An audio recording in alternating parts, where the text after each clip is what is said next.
Thinking about taking the CCNA in 2025?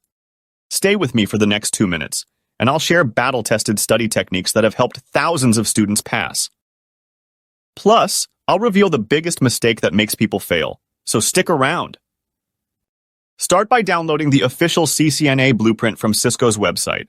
This is your ultimate study guide. Focus on IP addressing, VLANs, subnetting, and routing protocols. These are highly tested topics.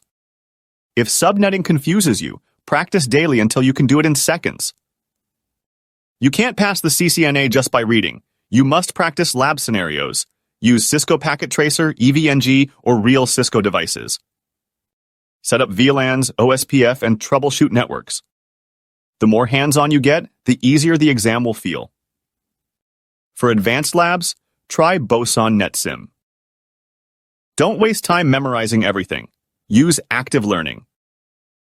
Watch structured courses like Jeremy's IT Lab, use Anki flashcards for commands, and take timed practice exams on Boson to simulate real exam pressure. If you're scoring 80% or more on Boson practice exams, you're ready. Studying alone can be tough. Join CCNA study groups on Discord, Reddit, and Facebook to discuss tricky topics, ask questions, and get help when stuck. Many people cram in the last week and panic. Instead, use spaced repetition and review topics weekly. The CCNA is not about memorization, it's about understanding concepts. Now you've got the best CCNA prep tips. If this helped you, smash that like button and subscribe for more networking tips. Got questions? Drop them in the comments and I'll help you out.